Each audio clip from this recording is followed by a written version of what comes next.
Hello everyone, this is Globee. Today I am in Florence, Alabama, about to tour the W.C. Handy Birthplace and Museum. I'm so excited as I am a true lover of the blues.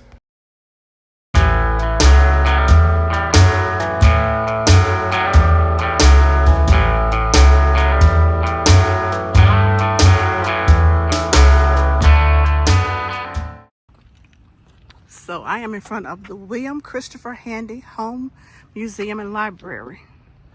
William Christopher Handy was born on November 16, 1873 in this two-room log cabin, which was located approximately 1/2 mile north of this site. In 1954, the cabin was dismantled, placed in storage, and restored to its original condition at this location in 1970. Handy grew up in Florence, and that's Florence, Alabama, where his father and grandfather were Methodist Episcopal ministers. Early in life, he developed a deep understanding and appreciation for religious music as performed in black churches. Later, he composed and published more than 30 spirituals. As a young man, Handy traveled widely, performing as a band leader and musician, playing the trumpet and cornet from 1901 to 1903. He taught music at the Alabama Agriculture and Mechanical College in Normal, Alabama. From 1903 to 1909, he directed the Knights of Pythas Band in Clarksdale, Mississippi. In 1909, Handy moved to Memphis, Tennessee. There he composed the Memphis Blues. This popular work, along with the St. Louis Blues, the Beale Street Blues, and 37 other blues tunes, made him an internationally prominent figure in the music world. Handy moved to New York in 1918 and established a very successful music publishing business. He spent the next several decades actively involved in the music business while composing and performing.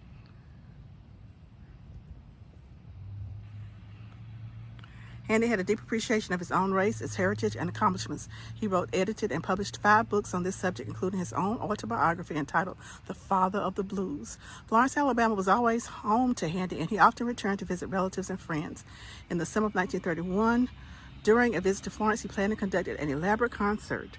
Funds raised at this event were donated to the Greater St. Paul AME Church. In the late 1930s, Handy went blind, and in 1955 he suffered a stroke which confined him to a wheelchair. He continued to compose music until his death on March 28, 1958 at the age of 84. He was buried in Woodlawn Cemetery in Bronx, New York. Oh.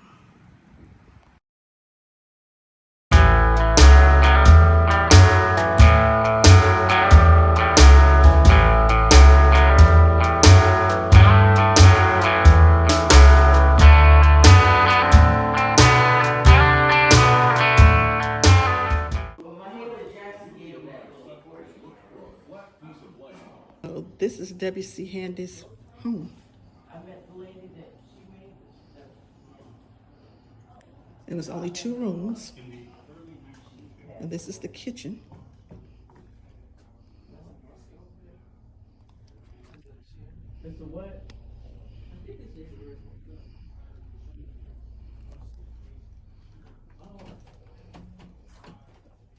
Oh, he even loved music.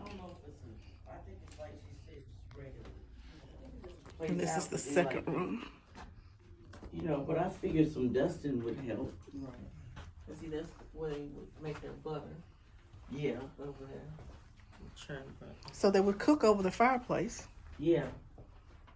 Look at that top hat. That's a Look top at that hat. iron.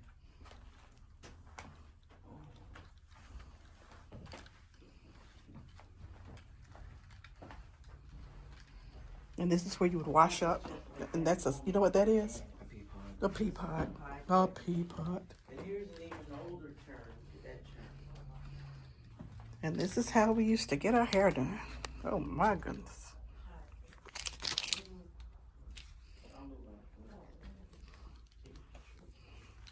That right there.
They were,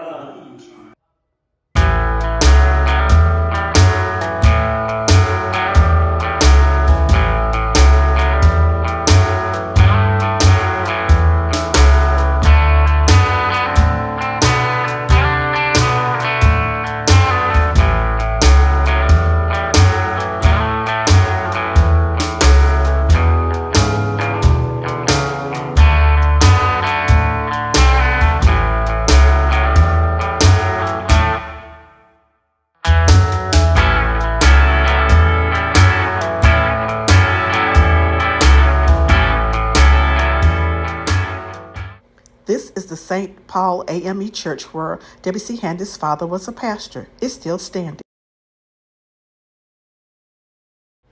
Since we were in Florence, we decided to stop by the Rosenbaum house. This house was designed by architect Frank Lloyd Wright for Stanley and Mildred Rosenbaum. It is the only house designed by Wright in the state of Alabama. It is called a Usonian-style house. It had several unique features, and it was started in 1939. Wright believed in blending his structures with nature. He is considered to be the country's greatest architect and is said to have designed some of the most iconic buildings in the world, including the Guggenheim in New York. We had great fun. The docent was really great in telling us the history of Frank Lloyd Wright and the house he designed, along with the Rosenbaums who lived there.